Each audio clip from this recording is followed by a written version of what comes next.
right. Hello. Hi, everyone. Really, really welcome. Today is really like uh, an eve. We just had a beautiful full moon yesterday. Did you see that? Golden full moon yesterday. Absolutely gorgeous.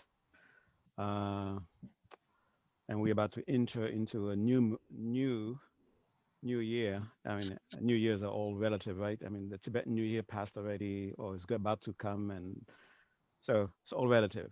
It's whatever we decide, basically. We decide that this will be the new year, and it becomes the new year, as long as we have a consensus. um, I remembered during the early days when I was studying with my teacher.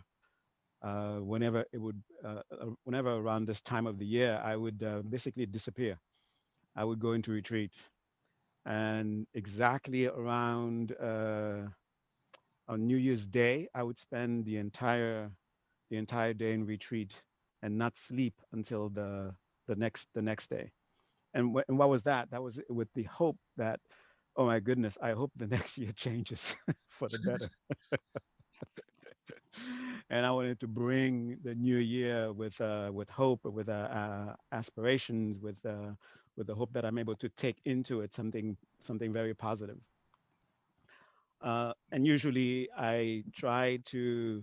It seems like I have a lot of energy to make resolutions. Okay, this is what I'm going to do. This is what I'm definitely going to do. I'm going to do this and that, accomplish this and that. And of course, as the year progresses, I find myself eh, not really able to hold on to these uh, resolutions that I make. And until eventually, sometime later, I decide, okay, I'm not going to make any resolutions because I end up just disappointing myself and then feeling bad for myself for not having accomplished these resolutions. So that has become my new resolution. Don't make any resolutions on New Year's, but because of the habit of it, when New Year is about to approach, and you find yourself edging yourself, okay, what should I do? What should I do? What resolution should I make? Oh, remember, that was your resolution. Don't make any resolutions. And so far, I have to say, for the past maybe 5 or 6 years, I've kept that resolution.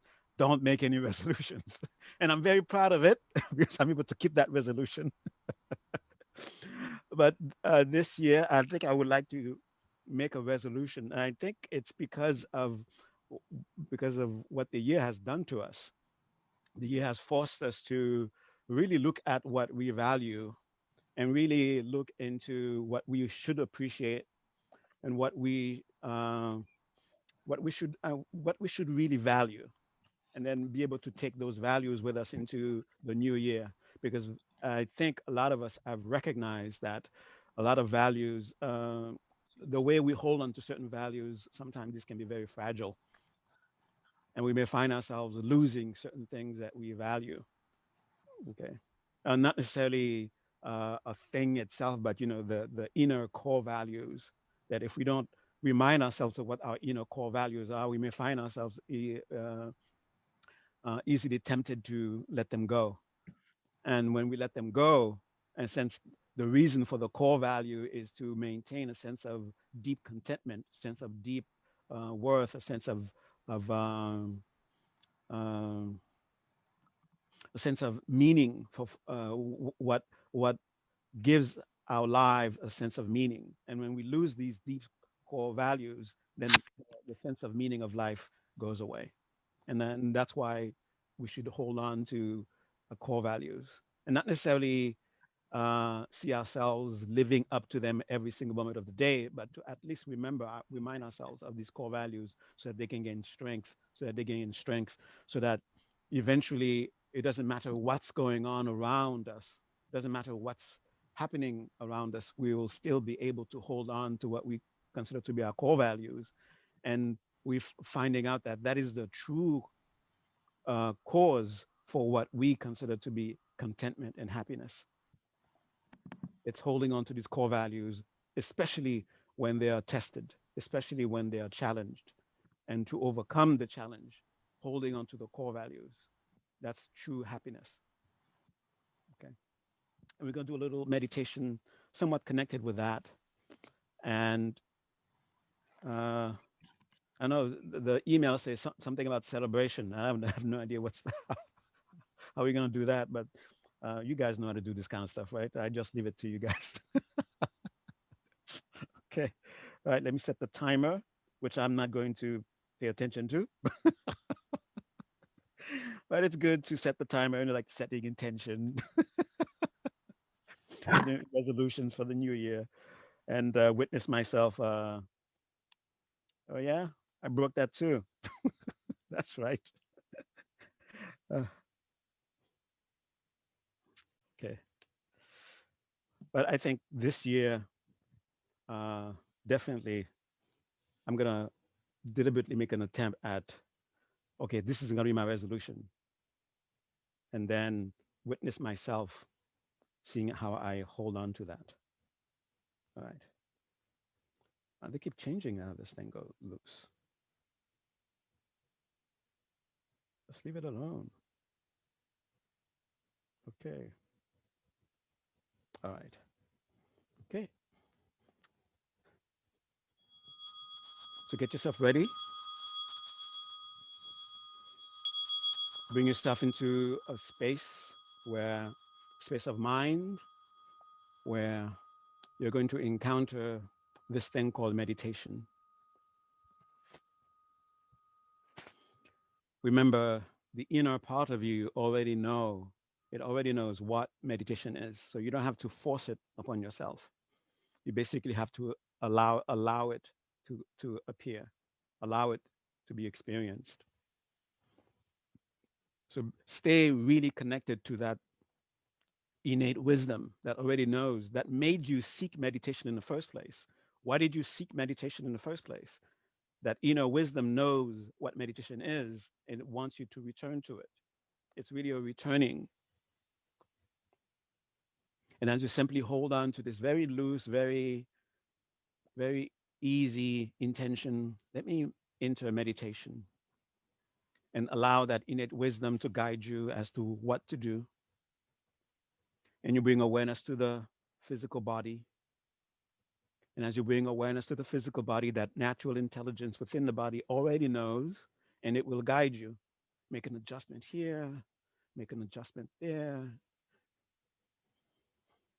And as you're making adjustments, begin to be aware how you are actually beginning to touch the meditative state through the body, through the breath, through the mind. These initial contact with measures of ease, measures of calm, pleasantness. These are signs that we are entering the meditative state. We are getting closer to our natural state.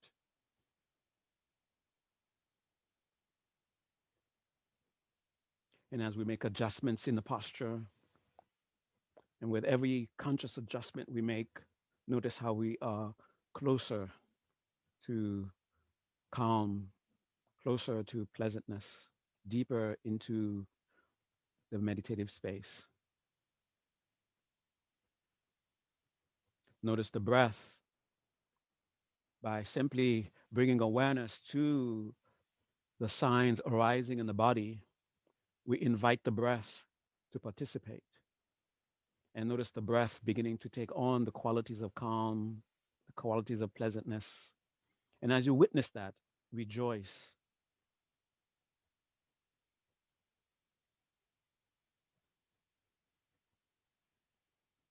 And by bringing awareness to whatever measure of calm there is in the breath, whatever pleasantness there is in the breath, we in turn invite the mind, come into the space and experience calm, how you can experience calm. Experience pleasantness, how you will experience pleasantness.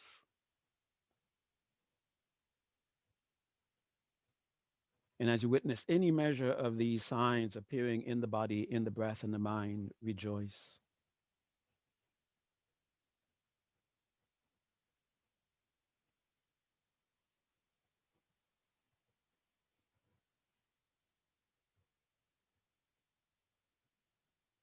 And simply rest there and notice that intelligence continuously guiding you, Oh, you have a little tension here, you have a little tension there. Go there, relax. And as you relax the shoulders or the hips or wherever it is, you witness the tension. Do two things. First, rejoice. Ah, my awareness expanded. I became aware of that. And as you bring attention, intention to let go of those points of tension, notice the signs appearing in those places, the signs of calming, the signs of pleasantness. And as you witness them, again, rejoice. Perhaps some of you are already familiar with the meditative state. You're already experiencing the signs, the deeper signs arising in the mind, the signs of clarity, the signs of radiance through inner sensations, through whatever way, through whatever means that they usually make themselves known, through the sense of touch, the sense of inner sight, the sense of inner hearing, however they appear to you.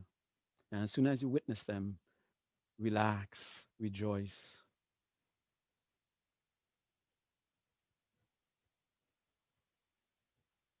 and think of yourself as being at the very threshold. You're feeling the breeze of the meditative space, inviting, calming, joyful. And you want to make a complete commitment to fully enter, go through the threshold. And the way you sort of make that commitment is with a deep, conscious breath. Through the nose, gently, fully breathe in. And as you release through the mouth, let go, let go, let yourself go through the door, let yourself go through, let yourself go, let go, let go. And as you let go, notice the signs enhancing in the body, rejoice. Notice the signs enhancing in the breath, rejoice. Notice the signs enhancing in the mind, rejoice. Keep letting go, keep letting go. Stay in that momentum of letting go, allowing, letting go, letting go, letting go, letting go. And as you continue to let go, allow the breath to return to its own natural rhythm as you maintain connection with that letting go, letting go. Noticing the signs enhancing in the body, noticing the signs enhancing in the breath, noticing the signs enhancing energetically, or noticing the signs enhancing in the mind, letting go, rejoicing, letting go. And notice the inner signs appearing in the mind, noticing how they are strengthening. Perhaps the sound is louder, sharper, clearer, crispier. Perhaps the visions stay a bit longer, they are a bit more vivid. Perhaps the sense of touch is a bit more, a bit stronger, a bit more defined. Those are signs that your mind is becoming clearer, your mind is becoming brighter. You're going deeper into the meditative state, getting closer and closer to your natural state. Rejoice witnessing this.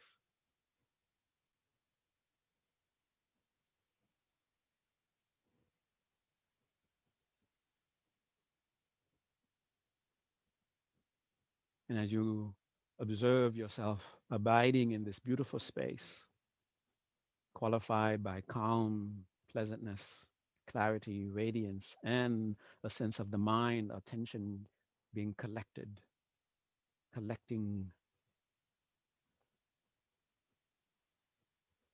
let us stabilize, let us deepen with three more full breaths.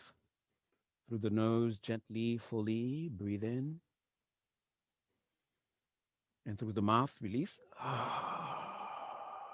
And as you release in the body, release in the mind, release in the breath, notice yourself going deeper into the calm, deeper into the pleasantness, deeper into the clarity, deeper into the radiance. Rejoice, staying in that depth by simply being aware, continuously being aware of the depth, of the strength of the inner signs, staying aware of them.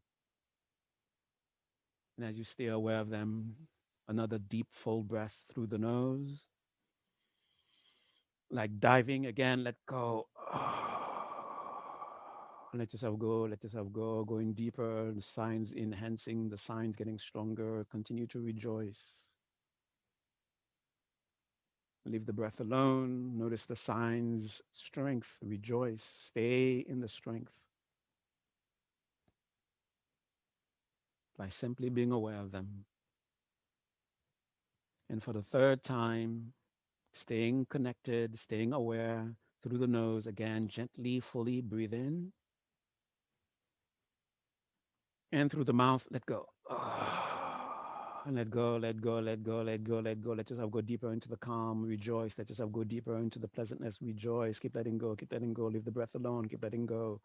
Keep letting go energetically, keep letting go in the breath, keep letting go in the mind, keep letting go, noting going deeper, deeper. And as you go deeper, the sound get louder maybe. The vision stay longer, the vision becomes clearer, brighter. Keep letting go, keep letting go. The sense of touch, the heat, the vibration, whatever it may have been, it gets stronger. Good. Keep letting go. Keep letting go. Keep letting go. Keep letting go. You're getting closer and closer and closer and closer to your natural state.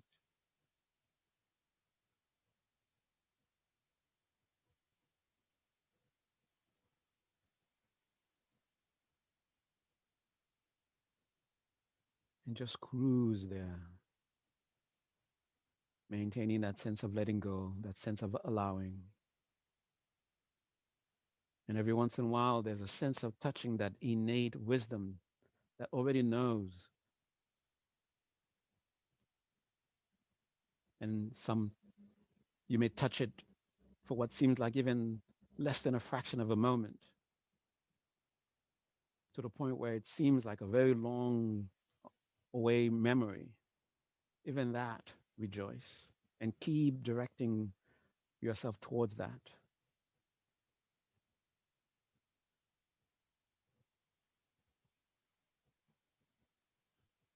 Each time you breathe out, let go, let yourself go deeper, touch a bit more that innate space, and try to stay there as you breathe in. And it doesn't have to be anything where you're forcing anything. Don't force yourself to stay connected. Don't force yourself to stay aware. Just at ease, be aware, and rejoice when you notice any measure.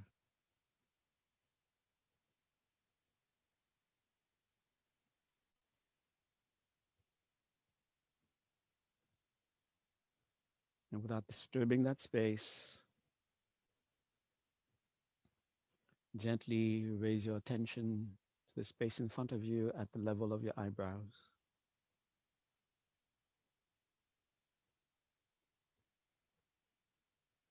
And think of the ideal you that you are drawn to.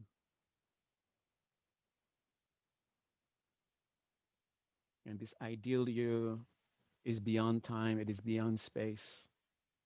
It is manifesting now, it is not manifesting now, and there's no contradiction. It will manifest, it has manifested. There's no contradiction. All these things happening simultaneously. Don't think of it as a result. Don't think of it as a cause. Do not limit it,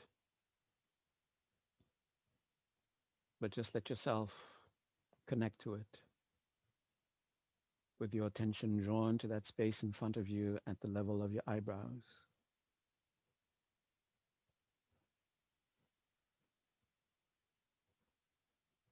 The you that you know you are already.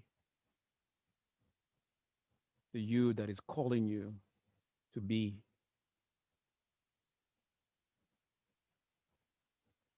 Don't try to imagine what it could be like, but just stay connected to that sense of being connected to it.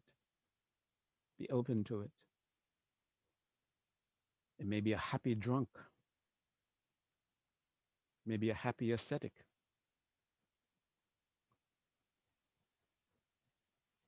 maybe a happy, completely openness itself.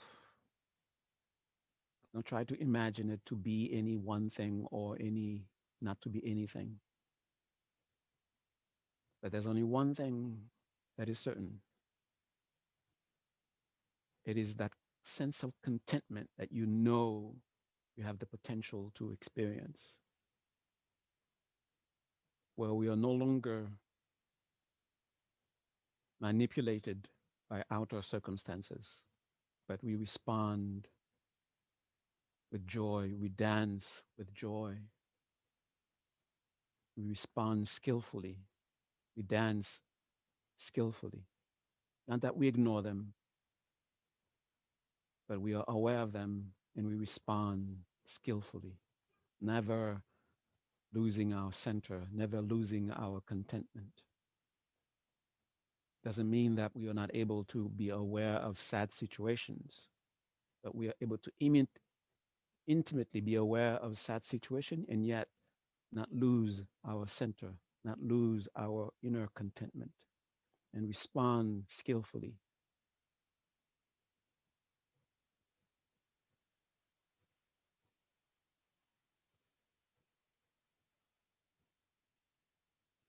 And think of how wonderful it would be if everyone were to find this core of their being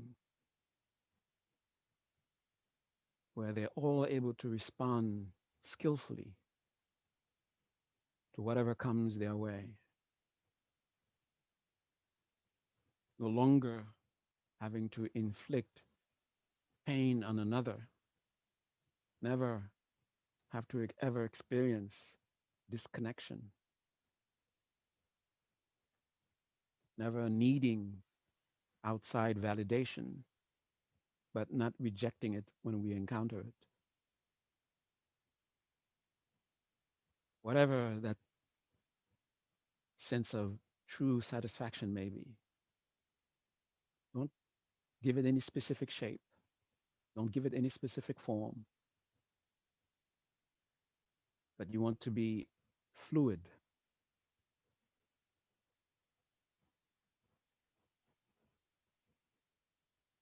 And when you have to change, you change skillfully without losing center, without feeling suffering. Experience to know pain without necessarily suffering, to know the suffering of others without necessarily losing center.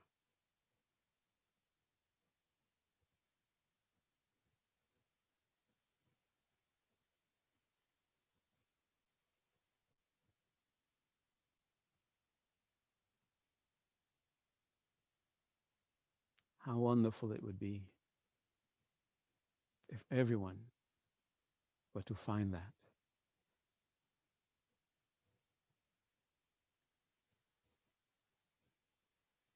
no longer responding towards each other out of fear, but only out of this deep recognition of connection.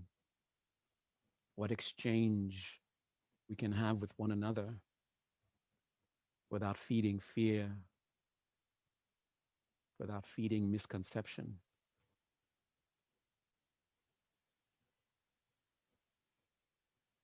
How wonderful that would be.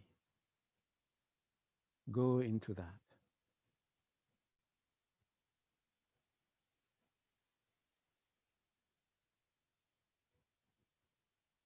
And whatever being seen gives us, we are always in the sense of being seen because we are seeing ourselves. And that gives us the satisfaction. And everything else is just added.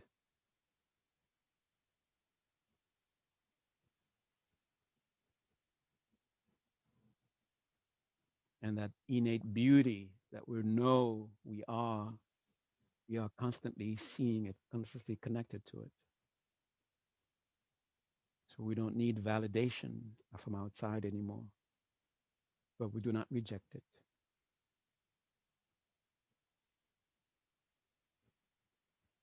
We are nourished.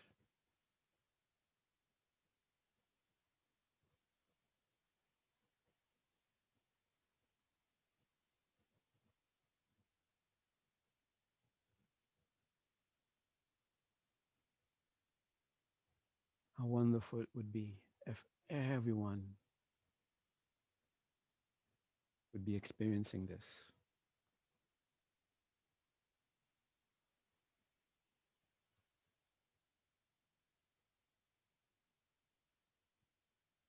and hating would be something we would not understand. What? What was that? We used to hate? People used to hate?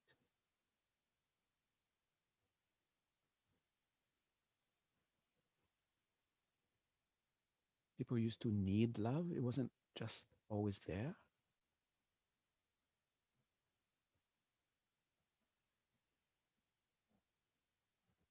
but not with a naivete, but understanding it.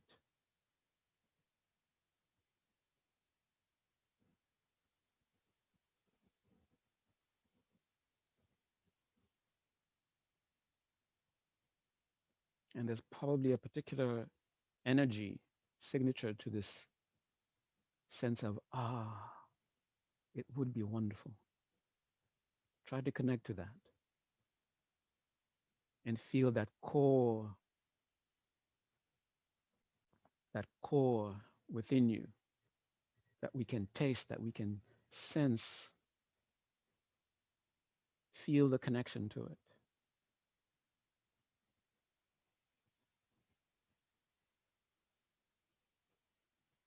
and see yourself radiating from that place.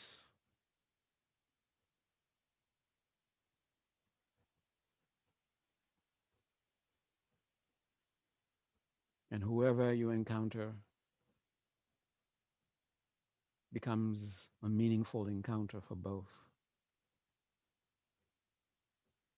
Because by staying connected to your core, you're pulling others that you encounter to find their core. You're doing what seems to be the impossible.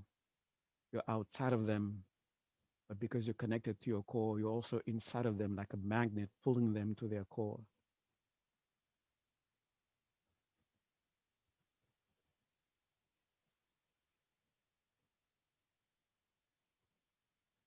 And keep reminding yourself of that.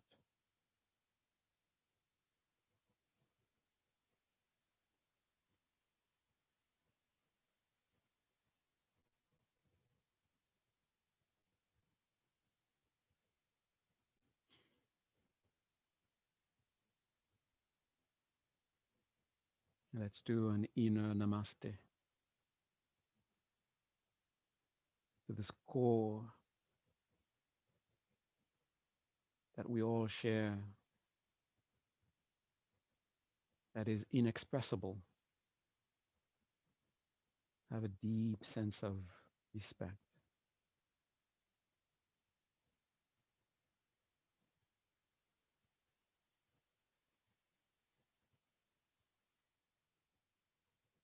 a deep sense of trust that when you stay connected to that, you can trust wherever you're being directed is not only for your for meaningful only to you, but meaningful to others, whether you directly encounter them or not.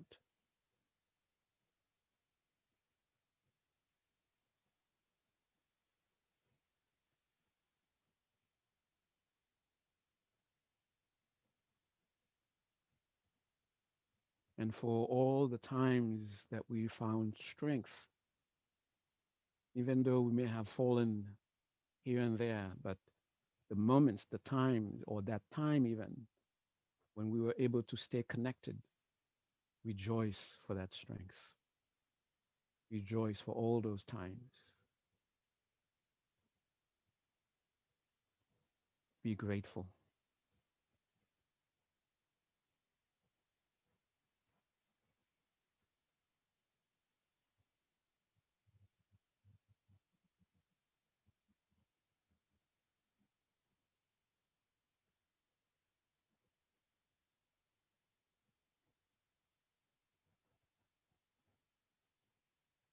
And for the next minute or two, just keep dropping yourself to that core and let yourself experience the pure joy that is naturally there. Just drop, rejoice, drop deeper, rejoice. However, you are connecting to it energetically, cognitively, physically, visionary, whatever.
You get ready to arise from the meditation.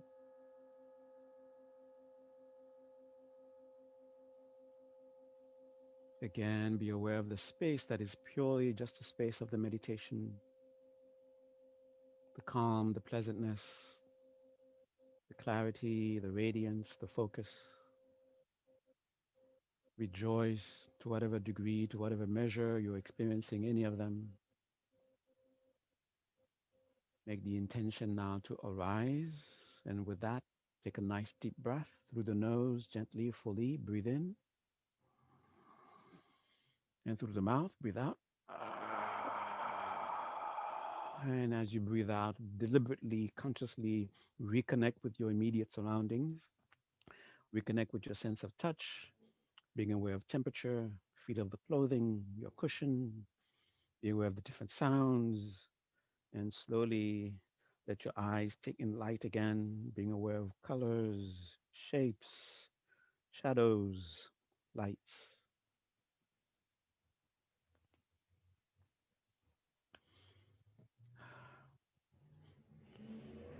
Hmm.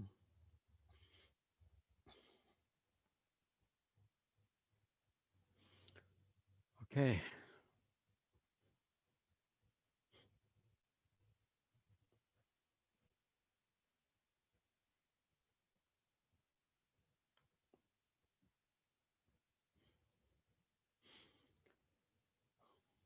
So the meditation that we did with connecting with, that was a kind of connecting with your core value. When you first encounter, when you first enter what you might call the path, however may want to call it, there's a sense that there was something deep within calling, asking you to make contact with something, something meaningful. And as we uh, formally enter the path, either following someone or following something or following some sort of plan, uh, there are times when we feel like that sense of connection we may have had in the very beginning, that it's not quite there anymore. And at times the during the journey, we have a desire, an aspiration to reconnect with that.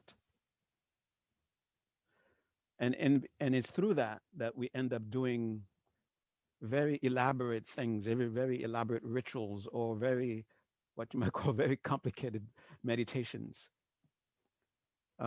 trying to reconnect to what seemed to have been a very simple thing in the very beginning, but somehow by being on the path itself, it has become complicated. And just to appease our ego, because we are convinced that somehow uh, we need to involve ourselves in very complicated rituals, very complicated meditations, because the more complication that there are, the more convinced we are that, oh, that's advanced, that will get me closer to what I'm trying to get to. And that appeases our ego eventually, and it does help us appear to make some sort of progress. But as we get closer, as we get become more and more advanced, so to speak, as we stay longer on the path, that desire for simplicity gets stronger and stronger. Uh, and we start to realize that the complication was really something just to appease our ego, to make us feel that I'm doing something important. See, it is important. See how complicated it is? It must be very important, especially when we are told it is very important, when we are told that, hey, nobody else is doing this, okay? This is a very secret thing. And you're a very privileged group of people. And this is being given only to you because you're special. Our ego needs to be fed that what we are doing is very special so that we can continue, so that we don't lose, so that we don't lose hope. We don't lose, so that we don't lose our aspiration. And and eventually, when after our ego has been appeased to a certain degree, then we get back to we get back to uh, really trying to connect to what was it that got it started in the first place. When we feel that we've made contact with something meaningful, it seems like what we made contact with is not something new, but rather something very familiar, something very familiar, something you could say that was calling us from the very beginning. And eventually, when we encounter what is said to be, okay, now this is the most advanced, and this is really reserved for the very special. And the only reason that we are told this is reserved for the very special is because now that we have suffered enough, we have sacrificed time, we have devoted enough time to this. So in a sense, we've proven that, yeah, I'm willing to withstand, I'm willing to stay here for the duration. And because we've proven that, now we won't be scared when we are told, oh, by the way, it's very simple. Remember what you touched in the very beginning that got you on the path? Just reconnect with that. Okay. Then your meditation becomes very simple. It's simply not trying too hard, not trying too much anymore, but rather just learning to let go, rather than engaging in very complicated uh, mind exercises. We simply relax because what we felt from the very beginning was something that was already deeply connected, that we are deeply connected to. We begin to reconnect to it again.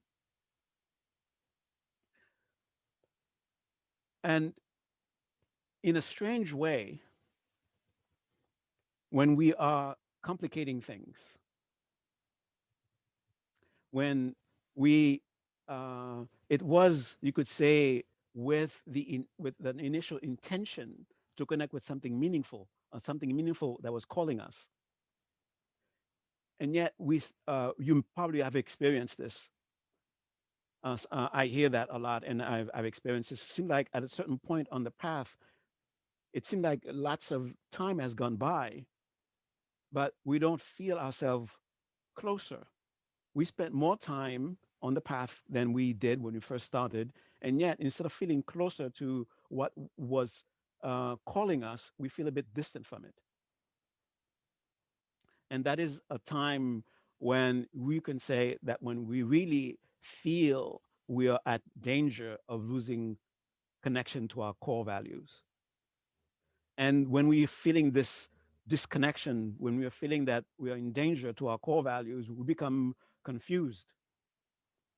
We think that maybe I'm too rigid, maybe I should be looser, but not really fully understanding what does it mean that I'm rigid, what does it mean that need to be loose. And we think maybe I'm attached, maybe I'm grasping to what I'm considered to be core values.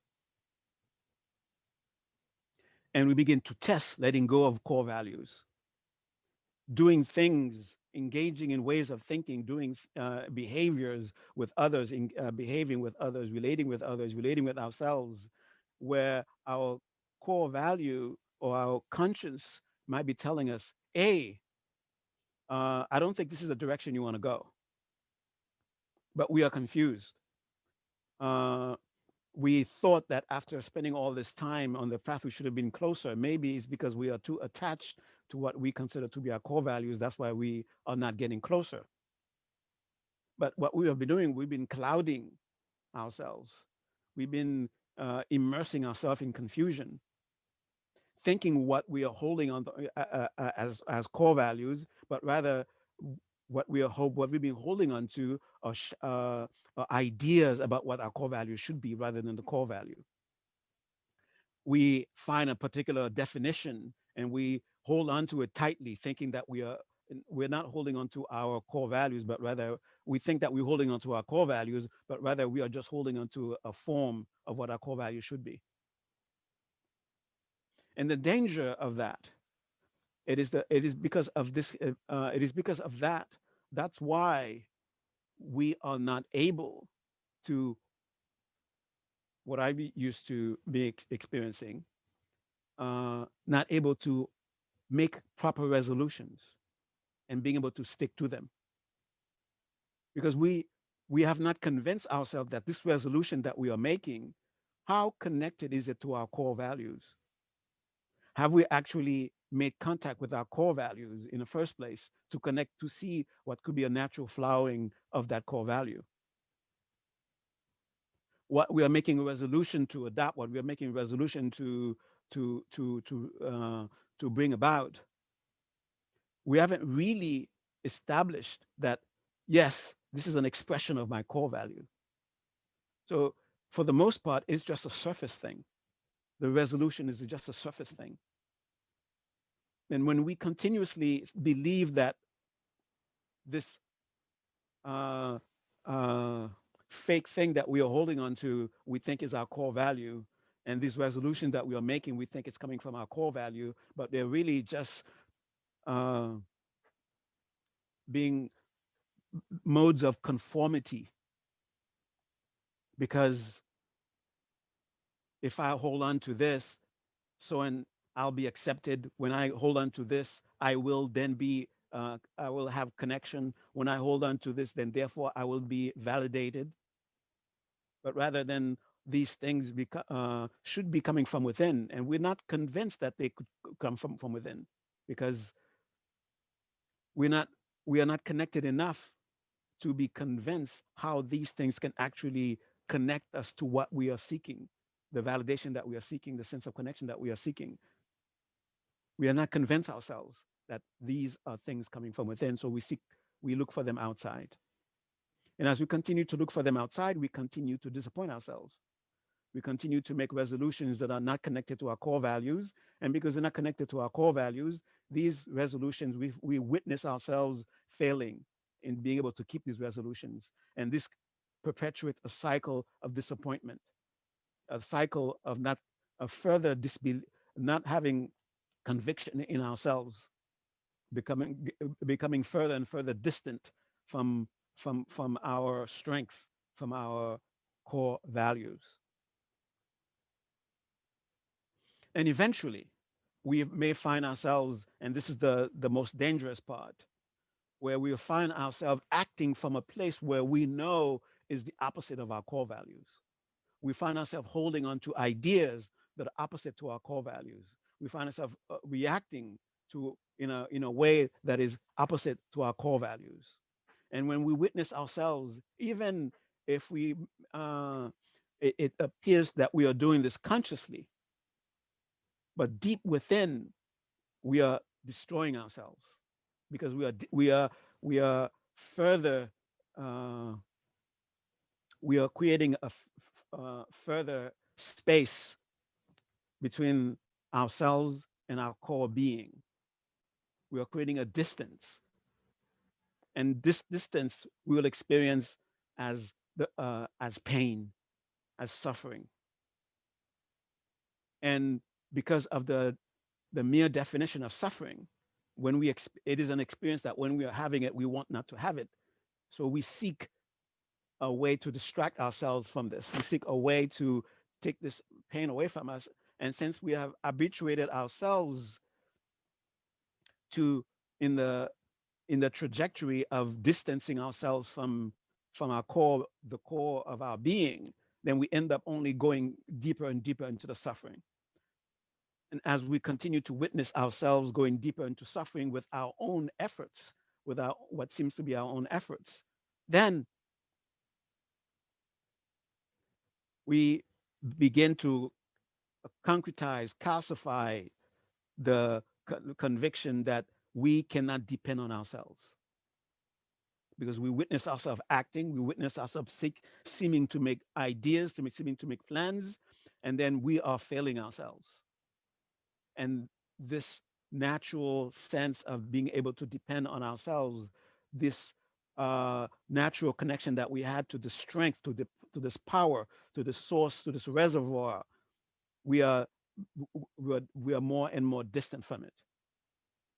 And the way that it manifests in the things of and witnessing ourselves acting, reacting in ways that are we know is contrary to what at least seem to have been our core values, is perhaps you might see yourself uh, saying things to friends, saying things to people that are really, you could say, out of your character. You may have sworn to yourself, I will never do that, and yet you find yourself doing exactly that because we no longer have conviction, we no longer have faith in our own strength anymore because we have distanced ourselves from that. Uh,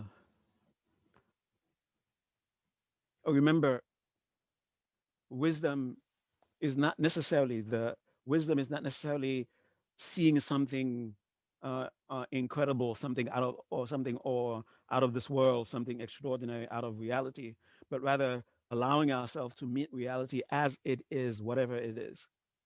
That's the start of wisdom. That's the beginning path of wisdom. So the first thing that we have to do is to be honest. This is where I am. Whatever it is that we are witnessing, I am miserable. If that's what's actually taking place, recognizing that you're miserable when you're actually miserable, that's wisdom. I'm not really happy with this. If that's what's actually happening, it doesn't really matter if that thing is something that's supposed to make you happy. But if at the very moment you're not experiencing happiness in connection with that, and that's what's actually happening, and you're acknowledging it, that's the beginning of wisdom. Being wisdom is not forcing yourself to make yourself happy with that thing when that's not what's happening at the moment. That's the reason, perhaps, when we make resolutions, we are not able to hold on to them because we're not being honest. Am I really convinced that making this resolution will bring something meaningful to me? Am I really convinced that this is something that is an expression of my core values, of my core being? Have I arrived at a place where this is a realization? And I will, not that I'm a drunk or anything like that, but I can easily make that analogy with myself. Uh, Perhaps, and I'm saying perhaps, not that, go try it out or anything like that. I have, I've not, I've established a dysfunctional relationship with that. And I have to acknowledge I have a dysfunctional relationship with this. When you realize that I have a dysfunctional relationship with this, that is wisdom.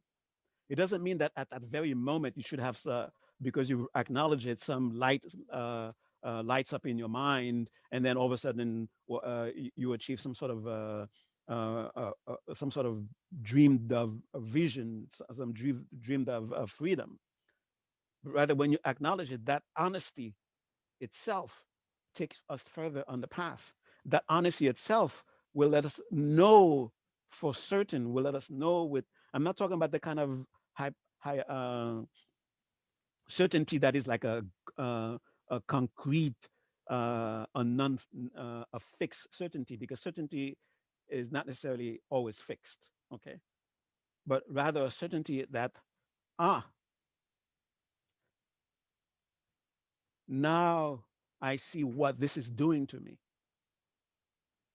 I'll see how this is benefiting me. I see how this is not benefiting me. Until we come to this direct vision of this, then no matter how superficial we make resolutions about avoiding or adopting, we will not be able to do anything.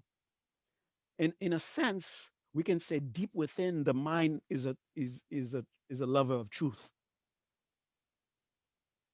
Until it encounters what it feels, what it recognizes as truth, it will not budge. And of course, yes, truth is relative. Truth is This kind of truth is fluid, but we have to maintain that sense of fluidity. We have to maintain that sense of constantly dancing. What It is definitely true that I have a dysfunctional relationship with this. That's what's happening now. That is, you could say, the relative truth of now.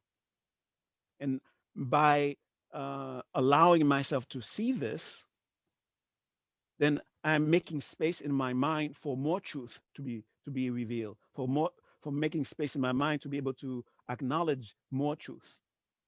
But if I put some sort of spin on it, some sort of covering on it, and I'm talking about the covering of I was told this is bad for me, I should stay away from it.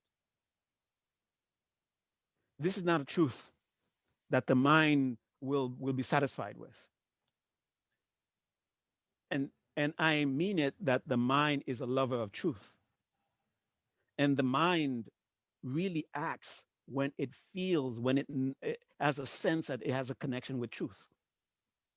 That truth may not necessarily be truth, but it has a sense of it being true. Then it will act. And that truth can change. Remember that. Okay? That truth will change. And that's wonderful news and also bad news. How is it bad news? If I am, if I have, if I have arrived at a place where I hold this is truth, and that will be what will direct how I behave, how I act in the world, what kind of conviction I'm able to hold on to, what kind of resolutions I'm able to make, because that's what I'm holding as truth, such as I need someone to tell me that I'm good. Let's say that is something I'm holding on as truth. And that's how I will behave. No matter on the surface of it, I appear to be, or even if I keep telling myself, oh, I don't need that, I don't need that, I don't need that. This saying to myself, I don't need that, is not a truth. It's not something that I've directly experienced, but rather something I think if I have that, it will be nice. If I have hold on to that, it will be people would like me or what, for whatever reason that may be. Okay. That is not a truth. It's not something that it's not the what I'm holding on to from deep within as a conviction. And these things will they will not stay fixed, remember. Okay? They will also change. But in order for them, for a truth, for a conviction that is not necessarily uh uh helping you, helping us towards towards what is meaningful, in order for us to actually be free of this kind of truth that we are that is motivating our reactions, that is motivating our reality, how we respond, we have to first find, oh, this is what I'm holding on as truth right now. Right now it is a truth for me that I need others to tell me that I'm good in order for me to in order for me to feel worthy or something. Okay, not that this, because this is the truth, now I have to act from that, but at first I have to acknowledge it. And by first acknowledging it, I'm just opening my mind to what is really there. And remember, when you open your mind to what is really there, when it's there, relatively speaking, then the journey of wisdom is real, has become real now. It's not fake, looking for emptiness, and you have no idea what emptiness is. That's not the search for truth. That's not wisdom. Okay? You have no idea what this emptiness thing is. What is, even say, call it God. Okay? I'm looking for God. What is God for you? What is truthfully, what is that for you? Truthfully, what is emptiness for you?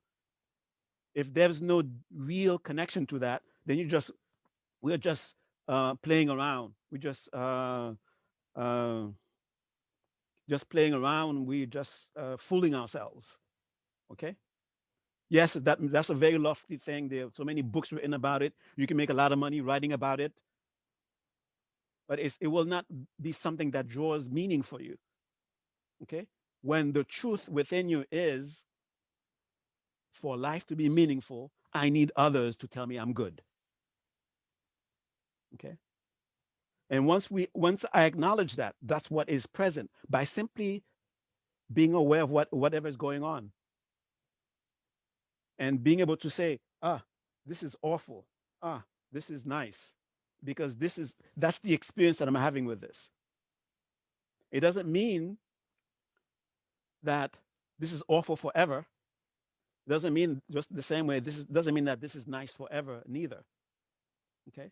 but rather at this moment, this is awful, and at this moment, this is nice. And when that is actually what is happening, we are opening our mind, we are opening our mind, we're opening our hearts to truth, deeper and deeper truths, deeper and deeper truths. That is the being on the path of wisdom. You can memorize every single book that was written about emptiness, but if until that topic has some deep meaning for you, until it actually touches you, then maybe one day it will have meaning for you. But until we are able to be aware of what actually is present, emptiness is not going to have any meaning. We're not going to make any progress towards it. No matter how long you sit, no matter how many times you recite it, no matter how many times you say God, God, God, God, God, you're not going to have any. It's not going to have any real meaning for you. You will still be triggered by the events that points to. Wait a minute. Is that person telling you that you're good? If that is the truth, that what is at the core of of you. So by acknowledging it, okay, yeah, this is it. Right now, what I'm holding on as truth, what is motivating me, what is making me act, what is making me read those books that talks about emptiness, what is making me read those things about God is really waiting for someone to tell me I'm good. And then when I recognize that, and my mind is not open to truth, then that truth, you could say, okay, now I can give you a gift. I can give you a deeper truth. And that whatever, if that indeed needed to be free of that, then you become free of it. And if what you really needed was to get closer to a sense of connection to God, a sense of connection to emptiness, the true nature of reality, then that space that we make will make us now be able to go closer to that. And I'm gonna talk about, uh, let's say, a core value of love. Love should not be something that just sounds nice in poetry. It shouldn't be just something that sounds nice in beautiful music. And we should not keep saying my core value is love, core value is love, if we have not really come to a point of understanding in ourselves, whatever way we can understanding, what is love? Deep within me, what is love? Otherwise, we will have all sorts of fantasies, all sort of made up ideas about what love is supposed to be, and we will find ourselves never getting close to them. And we will think of ourselves as some sort of the opposite of love, some sort of devil, some sort of demon, because we are not getting closer and closer to witnessing ourselves behaving, manifesting, acting out of love. And only because love is just a word, it's just something that sounds nice in some ethereal, abstract world. It's not something that we feel is actually something that actually is something tangible as water we can drink, as tangible as the air we breathe. And I'm not saying that love is supposed to be some sort of material thing, but I'm talking about as in the same way that we have a sense of this is an actual experience. I'm drinking water. You cannot deny it. There should be that sense of connection to this thing called love, which feels just as real. Just like when you're thirsty, you drink water. So when love becomes the core value, a real core value, then when shit hits the fan, was I supposed to say that? When shit hit the fan? When fan hits the shit? No. Well, you know what I'm talking about. When things don't seem to be going the way they should be going, then the natural, spontaneous way of relating with what's going on is out of love. When you find yourself not relating in a way that you can say, oh, this is love manifesting, then love for you is just, for us, is just an abstract. It's not real yet. What's real is I need someone to tell me I'm good. That's what's real for me. And we have to admit it. Okay. And only when we begin to admit these truths, in the sense that what is really motivating us? What is it that is able to make a resolution and stick with it. What is it that's making that resolution, right? When we really realize it, then we are making the space to actually acknowledge. You see the cat appearing and disappearing. We actually then begin to, then the journey towards really coming to what love is in a substantial way, then we begin to make that journey towards it. And if we are distant from it, then that's what we have to realize. I am distant from it. Don't pretend to be bathed in love when you're not. Because when we pretend to be bathed in love when we are not, when we are desecrating love, we are saying love is not real. We're saying water is more real than love. Love is just an abstract. It's just, I would love, it would be nice if everyone loved each other, but love has no power, because that's the real conviction. If we were, if I was really convinced that love is a power, that would be, should be my natural reaction to everything. When I encounter someone doing something that is harmful to me, love should be my natural uh, refuge. It should be my natural go-to. If I really if love really has that meaning for me. And the reason that I don't reach for love is because that's not a truth for me yet. And what is it that I reach for when I am in trouble, when I encounter a situation where I am where I'm sort of uh, being forced to test my convictions, my core values? What naturally comes up? That's my truth. And if it's not love that naturally comes up, then we have to acknowledge it and begin to contemplate, begin to familiarize ourselves. What is this thing called love anyway? Is it just a trick to get us to conform in society? Is this just a trick so that those who are in power can stay in power? I mean, really, really, really come to understand that from a place of real openness, from uh, real search, rather than just accept it because it sounds nice. Okay? And then when that becomes the core value, just like I want others to tell me I am good, and when I'm reading, when I'm acting, when I'm relating with others, then I will just see love naturally flowing. Love will just naturally be there. I, I will not have to question whether love is strong or not. Because why? Because I have proven to myself by being true, by being open and honest. And whatever love may be, then I come to understand it for what it is. Okay? So when we are approaching and we have this itch because of habit, maybe, okay, a new year is coming, you have to make a resolution. The first thing we need to do is, what is your truth? Perhaps that's the first resolution. What is my truth? What is it that, by truth I mean, what is it that drives you? Why is it that uh, you may want to do something, but somehow the uh, the driver of you is not convinced, and you find yourself just wanting it, and the driver say, "I'm not going there,"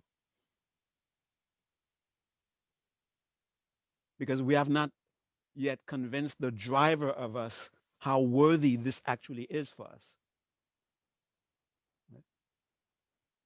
And when we convince the driver of us, and there's no actual driver, okay, this is just metaphor. Okay, this is just the way we experience life, especially when we find ourselves uh, trying to make a decision and we are fighting with ourselves. We can't seem to find the energy. We can't seem to find and that's around resolutions, right? Uh, I, I, I thought I made a decision to do this. Why is it I am not doing this? Why is it that I am stopping myself? What is it that's within me that's holding me back? And and when we make certain decisions, we find the energy, we find the openness of creativity comes up. What is it that about that process that lets this loose at certain times and holds it back at other times? It's truth. I'm not talking about ultimate truth. I'm not talking about emptiness. I'm talking about what is actually taking place. Where are you really? Okay. Like, sad thing for me to have realized after so many decades of fooling myself thinking that I'm compassion is my core value. That's what's driving me. That's a beautiful that's a beautiful aspiration to have. But when an incident, when an event where compassion should have been the driving force, I find myself, uh, I don't know about that. Does that really need compassion? I don't know. What should I do? Well, that's the proof right there. That's not my core value. My core value is something else. My core value is probably fear, and that's what's holding me back. Hey, better not go there. You're gonna destroy yourself. I don't want to get destroyed. Okay, that's the truth. That thing will destroy me. Stay here, and that's why it's holding to. That's why it's able to hold me back because that's my true. That's my truth. It would be nice. Ah, compassion. Okay, move. I've not convinced myself yet of the power of of compassion. I've not yet convinced myself that what compassion is for me to actually take it on as a core value. And sometimes I realize that uh, uh, certain other dysfunctions disguise themselves as though it is that kind of core value. That's compassion. Okay, that's compassion acting. Uh, Not going there is compassion. Engaging in this way, that's compassion. When it's really something else. Okay, until since compassion is really something beautiful, compassion is uh, something very powerful. I don't have to imbue it with the beauty that it's supposed to have. I'm not supposed to imbue it with the power that it's supposed to have. It's supposed to just be evident. And the only way for it to be evident is for me to really look at it, allow myself to look at it, allow myself to really experience it. What am I really experiencing here? Is it compassion or is it something else?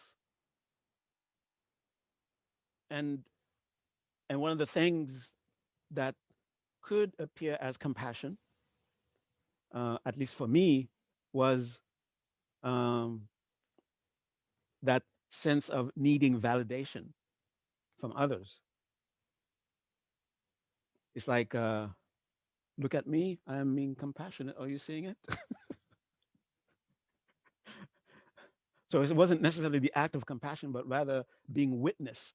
That was the real motivator for me to actually do that. Because without that eye looking at me, I'm not going to do that. Okay. Oh, now I'm really going to make that resolution, a New Year's resolution. And when we make a resolution, we are a witness to ourselves. And by being a witness to ourselves, making that resolution, to the degree that we are able to accomplish that, to uh, fulfill that, we are strengthening ourselves. Okay, but we have to acknowledge to what capacity that we are actually able to do certain things.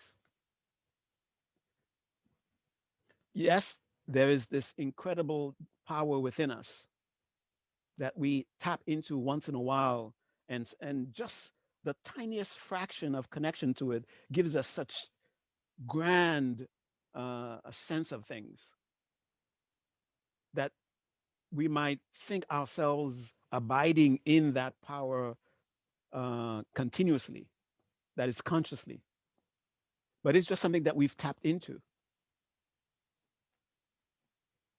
And because of that, we might make grand resolutions.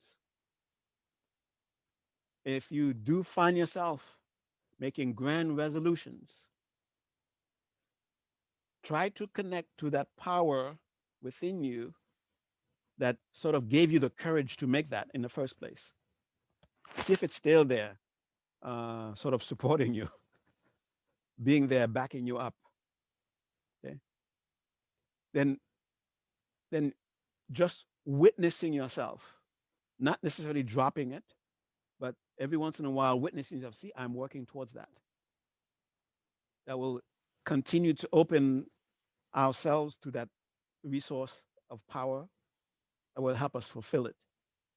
And that's what we need to witness ourselves doing, not necessarily seeing the end of it, but rather seeing ourselves on the path to fulfill it.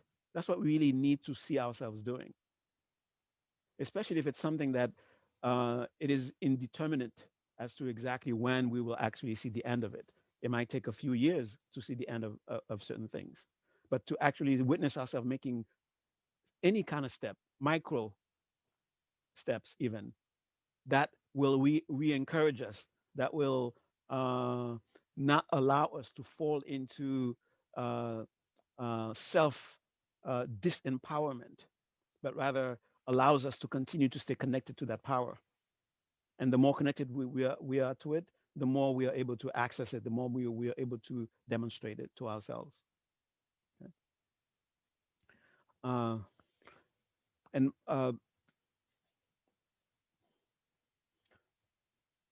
throughout this year, we may have witnessed ourselves doing incredible things that we did not have even uh, we did not even know that we had the capacity to do, and we may have witnessed ourselves doing things that we thought that we had the capacity to do, but we find ourselves incapable of doing it. But whatever it is that we witness honestly, we have to rejoice because that's wisdom. Okay, whether we thought we could do something and we saw ourselves not able to do it, having that actual witness is reason for rejoicing because you've gained wisdom there. And those aspects of us that we wish to nourish, to wish to energize, and that we find ourselves having done so, of course, we should also rejoice in those things. Those are also reasons for celebration. And it's not in just the obvious way, but also in a more subtle way, in the way that we've kept something meaningful. We kept our connection to what is truly what we know is meaningful, to whatever way that we were able to maintain that connection. That itself is great reason to celebrate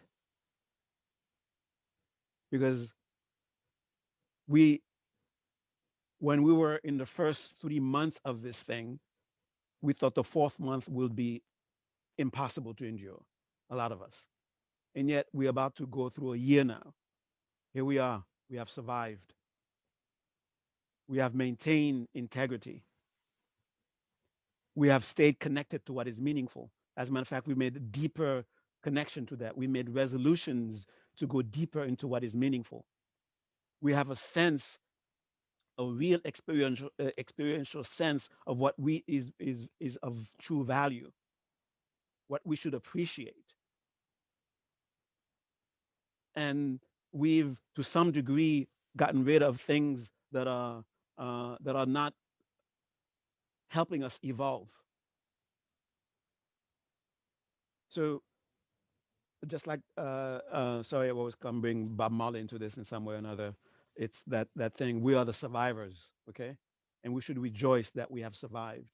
I'm not talking about the survivor in terms of survive in terms of physical survival. I'm talking about our integrity having we have survived. It has survived. I'm sure we have witnessed others who did not survive. I'm talking about their inner strength. They were not able to maintain connection to that. And they became, unfortunately, They became monsters, monsters. They became monsters. They became moral monsters. They were not able to maintain that integrity. And we shouldn't necessarily have to witness others failing miserably in order for us to feel, oh, I guess I'm not like that. We shouldn't need that, but we have to be honest with ourselves. At least at this level of our evolution, it will not be forever, but it is something that it's something that we need to recognize to to maintain that the connection to our integrity, to maintain connection to that strength within us, to maintain connection to that beauty that we know, that we are convinced is within us, that we did not fall. And one way of looking at those who fell is not necessarily with a mind of contempt, but rather look at them as teachers. This is what you would have been if you had allowed yourself to fall. And you're having a beautiful mirror, a beautiful example. That's a beautiful teaching. That's a beautiful teacher. And in that, and and for that, we should be grateful to them. Ah, that's what it means. That's what it would have meant if I had lost my core value completely. That's what it would have meant if I didn't stay connected to what is meaningful to me. Now I see it, and we should be grateful to them for being able to be a mirror for us in this way. Not for us to feel pride. I was able to do it. You were not able to do it. But to remind us of what is of value. Okay. And to rejoice within that. Ah, I may not. I may not have made much progress, but I didn't fall, because we witness, unfortunately, a lot have fallen. Okay. It's a way for us to really recognize what is truly valuable. And what we have done up to this point so far is miraculous.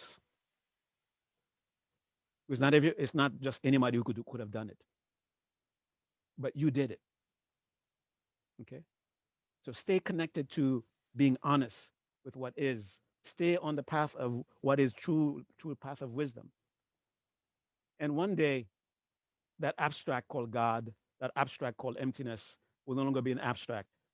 It will be as substantial as the air you breathe, as substantial as the water you drink, as substantial as the irritation that you feel. Okay. All right. I think I'll stop here.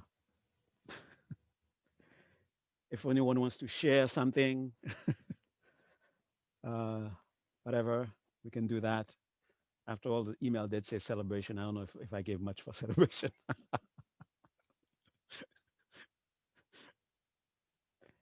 And I want to say uh, we used to meet in a physical space together. That's how this home used to be. But we didn't allow this condition of not being able to have that to stop this for continuing to happen. We were able to keep it going. And I thank you very much. I thank you very much. And if it continues to have meaning, may it continue.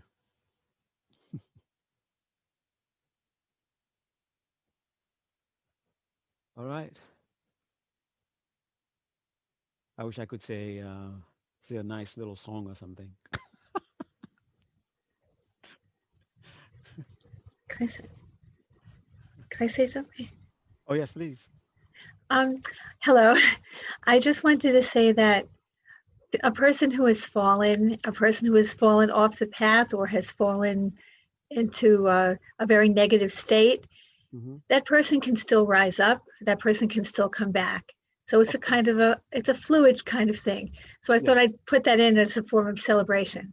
Oh yes. Thank you. Thank you.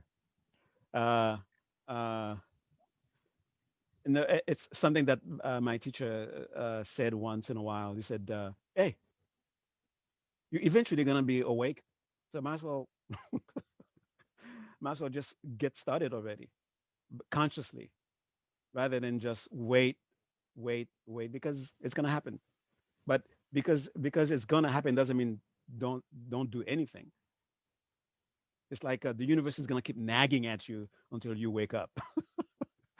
So if you don't want the nagging to wake up, just wake up now.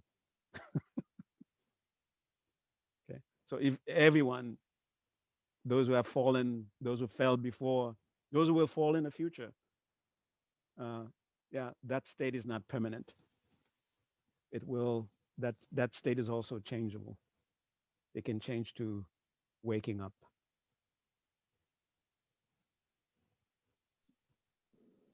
Hi, Phuntsok. That was just a really great talk. So thank you so much Thank you. for summoning that from somewhere within, and sharing that with us. It was such a strange and difficult year, but I found this class tonight, this session, incredibly inspiring. So thank you for that. Oh, thank you. Thank you.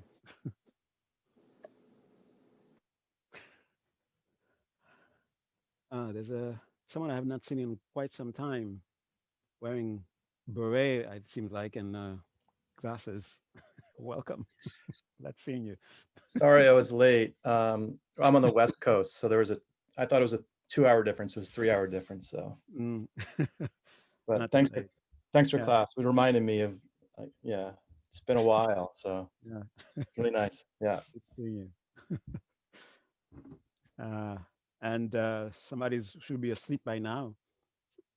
Uh, Calling all the way from wherever you're calling from Le France, La France. Vive la France. Wait, yeah, it is 3 a.m. in France. I woke up to see you and I'm so happy Uh, to see little Sangha. It's Happy to see you. very happy to see you. It's Yeah. very nice. Okay. And those of you that I didn't call you out, don't think that I'm not especially happy to see each one of you. Each one of you, I'm very happy to see. Thank you. All right.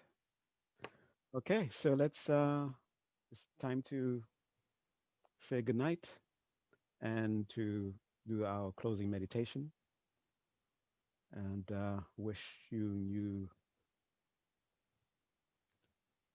the best is yet to come. The best is yet to come, but it depends on us. Okay. All right. So get ready.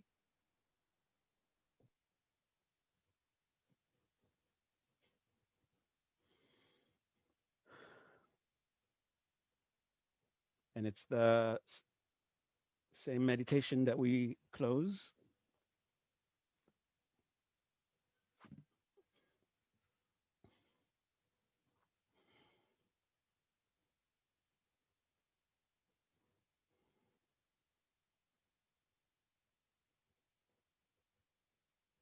So bring the intention to enter into that space called meditation. Your innate core already knows what that's supposed to be. Let it reveal itself to you. Your body already knows what's meditation. Let it guide you how you should hold the posture. And as you're making little adjustments here and there, and you're making contact with the very early signs of meditation, rejoice.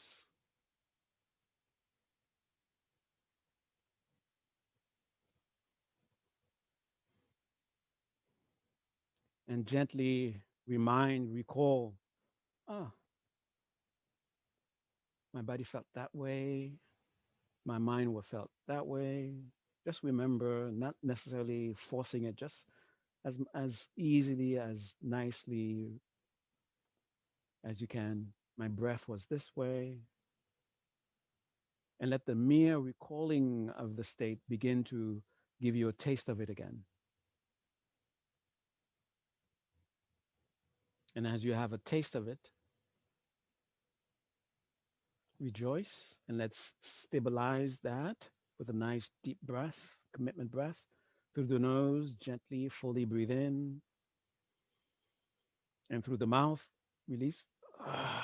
And as you release, let yourself go, let yourself go. See yourself, witness yourself going deeper into that calm, deeper into that pleasantness. Rejoice, let yourself go, let yourself go. Leave the breath alone, let yourself go. Witness the mind going deeper into the calm, deeper into that pleasantness. We keep letting go, keep letting go. Witness the breath going deeper into the calm, deeper into the pleasantness, letting go, letting go. And witness the signs of clarity, the signs of radiance slowly arising. Rejoice, keep letting go, keep letting go, keep letting go.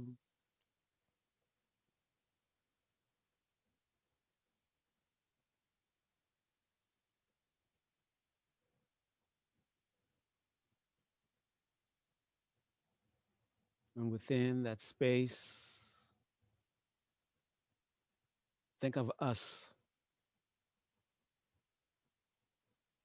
this group, and see and sense everyone in your own personal space, in your room, wherever it is. It might be watching this in the closet. See all of us in that closet. The closet didn't expand to fit us, and we didn't have to shrink to fit in the closet, but everybody's nice and comfortable, and there's space between us. We form a circle, and as we focus on the sense of us, us, in the very center, that sense of us is beginning to take on an appearance, a sense of a presence, a bright, shining presence. And the more we feel that sense of us, we can look at it from how we feel it personally. We can look at it from how someone else from outside say, look at them. What is that unit that they're referring to that say them? That's us. Until that sense of presence in the center becomes very strong and very sense of like the embodiment of us. And there's a beautiful stream of light coming from our hearts going into the very center of that presence. So it is empowering and energizing us individually, and each individual is empowering the us. And because of this relating, it is empowering us, and we are empowering us. We are empowering it. It begins to expand. And as it expands, the sense of us gets stronger and stronger. In the same way, our hand, our feet, what seems to be different parts are all considered us. So each individual here is just like a hand, foot, a finger, a heart. They're all us. In the same way, we have this instinct for the right hand to take care of the left hand. We have developing this instinct to take care of each other. And it's not like taking care of another, but rather taking care of us. And eventually, that bright center has expanded so much that we are completely absorbed into that bright presence and keep that sense of us. And it continues to expand. And as it expands, it makes everything that it embraces gives us the sense of us. So the space of your home is all absorbed, and it continues to expand. Your neighbors, the pets, everything is part of us, is us. Stay with that sense of us and continues to expand, expands beyond the city, beyond the boundaries of country until the entire earth is absorbed into that presence. And know everything is us. And keep going to that sense of instinct, same way your right hand is instinctively moved to take care of the foot without thinking, well, what are you going to give me when I take care of you? But it's taking care of us. So the ocean, the rivers, the mountains, the sky, the clouds, the air, the lakes, all beings, all humanity, it's us. It's us.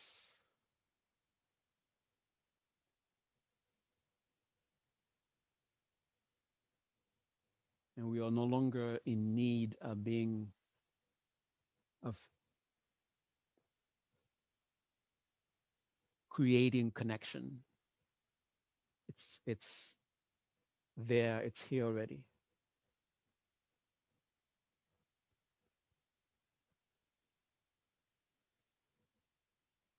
And in the same way, the right hand happily takes care of the left foot.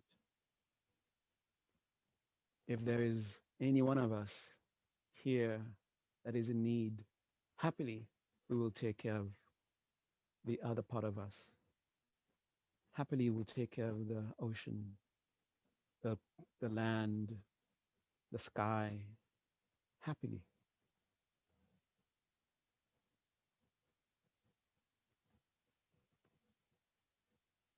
And especially think of those who put themselves in opposition to you.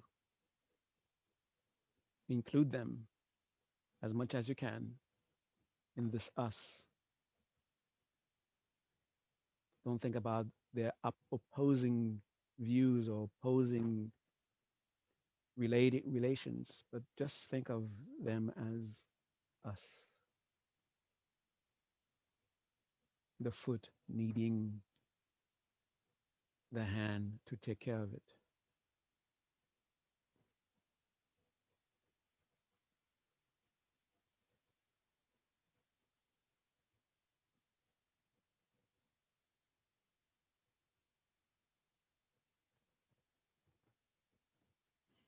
And we can fantasize here whatever that ideal core value, whether it is what's truly a core value or not, but the ideal core value, just fantasize that has become a truth, whether it's love or compassion, whether it's honesty, whether it is wisdom, whatever it may be.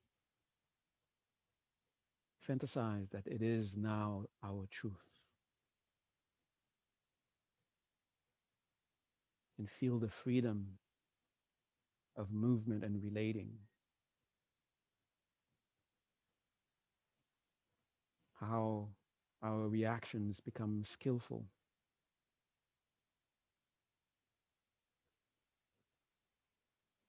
benefiting all.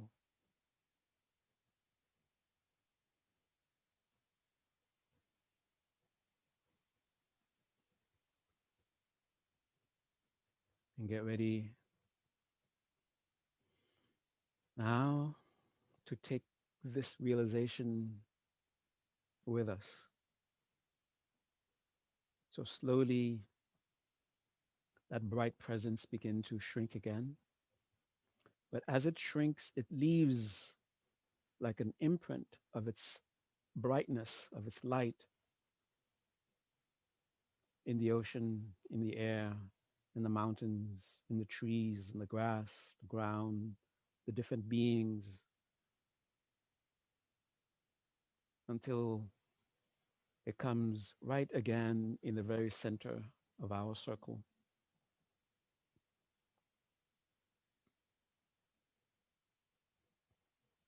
Although we're not absorbed in that bright presence, we feel still connected.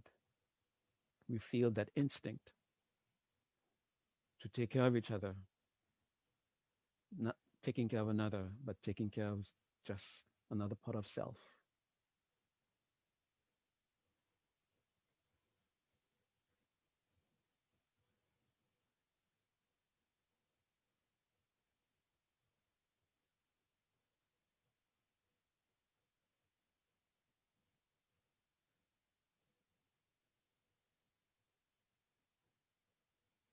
And as a final act, that bright presence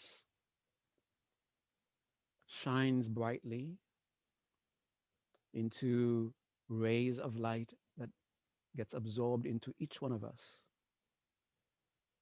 And in a way, we each become us. That means by sincerely, honestly taking care of the individual us, we are taking care of all of us. And by taking care of all of us, we are taking care of the individual.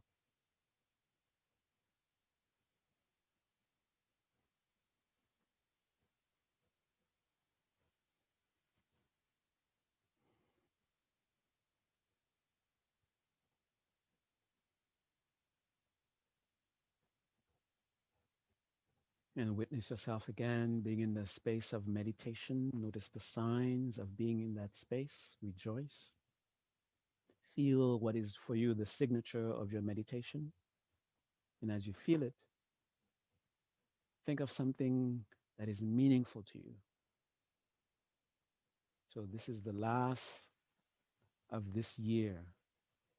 So think of all the merits, all the energy that we've collected up to this point,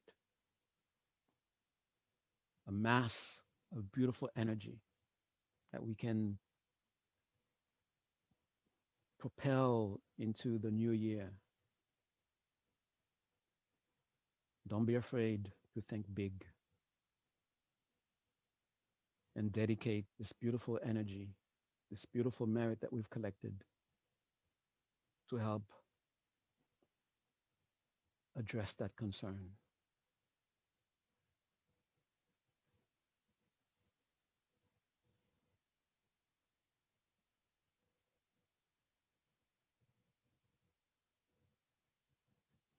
Kyodi kyogun sunam yeshil chungwe damba kunyi toba sho.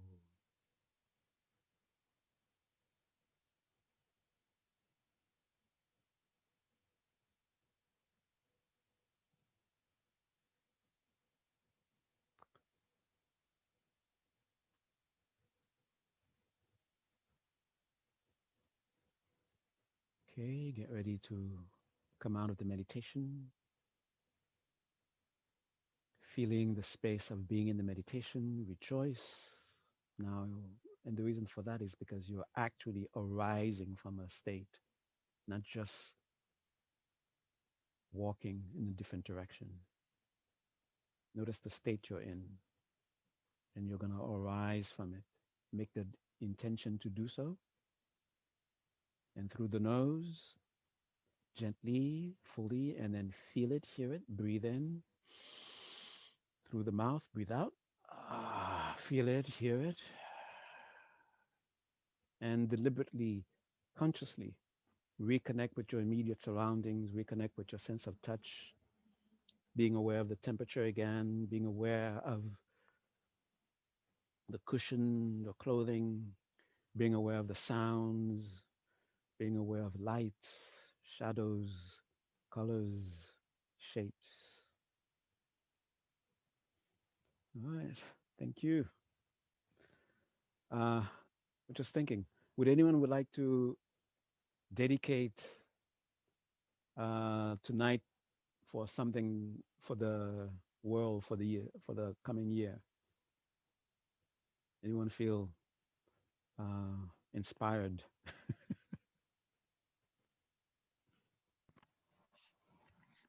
To love. Ah, thank you. I don't think we need anything else. All right. Thank you very much, everyone. And I Thank you. wish you all, well, joyful, happy New Year. Yeah. Meaningful, joyful, happy New Year. Thank you. Good night. Good night. Good night. Right. Good night. Thank you very much. Thank you.